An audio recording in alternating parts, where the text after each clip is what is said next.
you find yourself in there. That is really aggressive for a centre-back to be that high in that position there. So again, would that be like, okay, this is what the manager wants? Would he be happy with that? Because one of the, not frustrations, definitely not a frustration, one of the criticisms probably I've had watching United in that system at times, where they are a flat five and they can't get out to get pressure on the ball, and the two midfielders are almost left there just having to cover a huge amount of space. I think when it's really high on the pitch, I don't think it matters what formation you're playing. At the end of it, you almost go man for man anyway. Yeah. So I think in the five in that situation, I'm just seeing the guys in front, I'm going to go in tight with them. Whether or not you're in a 4 or 5, I don't think it matters.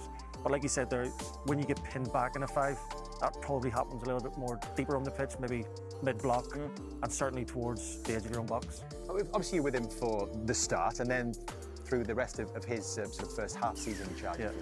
We talk a lot about the system, Jamie talks a lot about the system, as does everybody. Yeah. Does he coach that system and the way that it operates a lot? Yeah, I mean, he's quite structured in his training sessions in terms of the way he wants you to play, and most of the time, a lot of the sessions will be done in the shape. You know, and I think he's quite clever in the fact that he won't just put a session on just for the sake of it. A lot of it will be done in terms around structure, build up, how you want to defend, and he'll use those sessions. Obviously, last season, I was injured for quite a lot towards the end, but there was also a lot of games. So in terms of the training sessions, he will see that this season, with not being in Europe, as a chance to really drive those things home.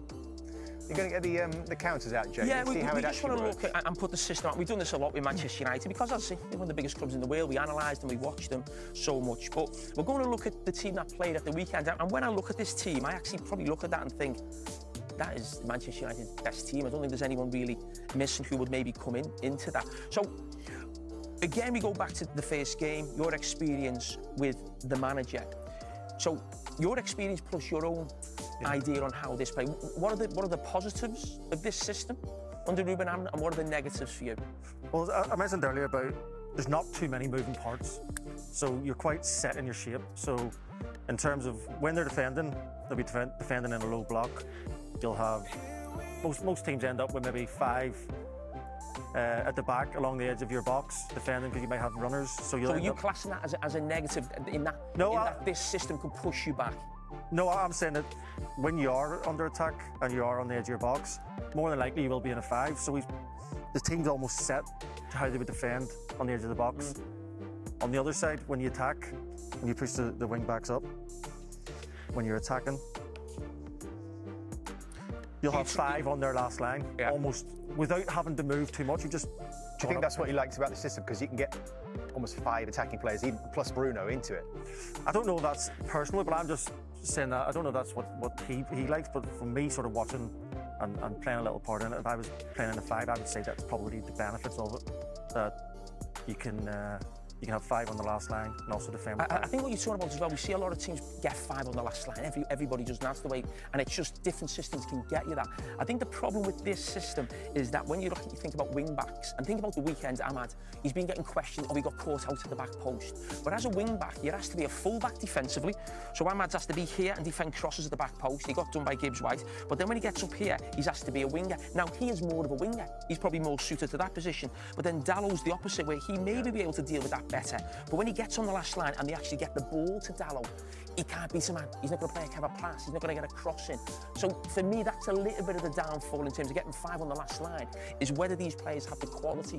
When you think of the other teams in the league, they'll still get the same numbers. But if that's Manchester City, that's Doku with the ball. It might be Phil Foden. You know, it's a completely different profile. Well, then it's about the personnel within the system. Then it's a bit like you were talking before from the Ipswich game with De Ligt. Does he really want to be receiving the ball with his back to play as a centre back from the goalkeeper? So it's about the personnel then in that system, and you could talk about Ahmad getting done at the back post, but he might be back in that position anyway as a winger, filling in if you were playing 4. Jonny, could I ask you then, I'm just thinking about the fact that you've been as a young player coming through Manchester United, you know the traditions of the club as well as anybody. This system for me doesn't feel right for Manchester United, as in like the history of the club. I think of wingers, I'm talking about Dallow receiving the ball in this position. That's Ryan Giggs, that's going back even for that's George Best, Cristiano Ronaldo. Yeah. How do you feel as a Manchester United man in terms of this system going forward for the club, and whether you think of the players you played alongside as well? I think as long as it's working, I think certainly in terms of supporters, people involved with the club, people just want to see the club being successful, and if they feel that this can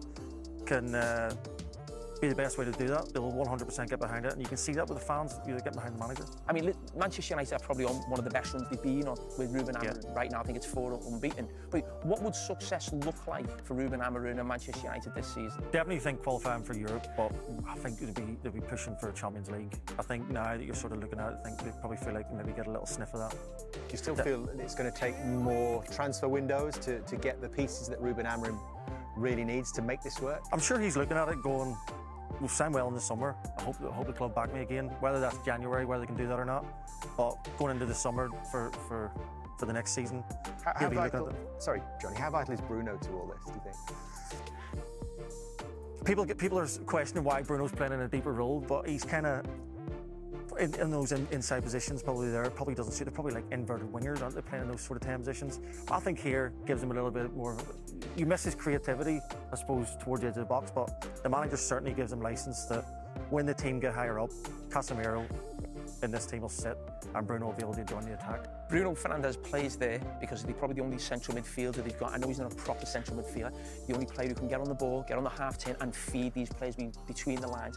And that will take us to our next piece, Dave, after the break. Ah, there is a theme. I like that. I like that. There is a link there. Yeah, we've got more analysis to come for you. We've got a live game from the Stadium of Light. It's polarising, it's divisive, and it was at the forefront of Nottingham Forest's draw at home to Manchester United. Why? Because for the second week running, it couldn't intervene when a corner was, in Sean Dyche's view, incorrectly awarded against them. So we're asking you, do we need a change in the rules? Here's a reminder of what happened on Saturday.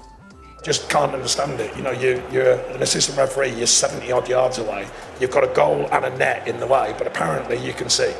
I've got a better view and I'm not in the right position. One of those went against Forest last week at Bournemouth, and they paid the price then, and they paid the price today.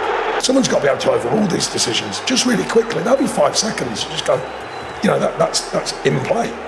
With all the technology and all that's at stake, particularly for us at Nottingham Forest Football Club after the start the club's had, that's a big moment, you know, and all of a sudden that goes against you, and that's very, very frustrating when it could be really easily cleared up for me.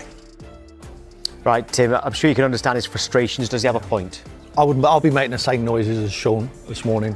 I don't want to see more interventions with VAR. I really don't. I want to see less. Yeah, listen, if they slowed that one down, they went to VAR, then they would have said the ball never went out. But it was more out than in from the naked eye, in my opinion. I think he's 100% right. The official was guessed from 70 yards away, which is impossible for him to really. We know he's guessed because he's got it wrong. And but for me, I want to see less interventions. I really do. I want to see the game speeded up a little bit. Well, goal line technology is perfect, isn't it? Because it's instant. Yeah. So could it be extended for corners, which is what we're asking here? Yeah. But I know that you in the past have said, what about if it's all around the pitch, yeah. If that's possible. We don't know how it would work with all the extra cameras and stuff. But if it was all around the pitch, every time the ball goes out, the referees watch buzzers. Yeah. I mean, it's always going to work. Yeah. Is that feasible to do that? Would you like to see that? Oh, no, because that's instant. All down to money, isn't it? If we've got enough money. Because we don't know how much it would cost. To be able to do that. But, I mean, it is a very expensive league. And like Sean said, if that's a decision what could take his team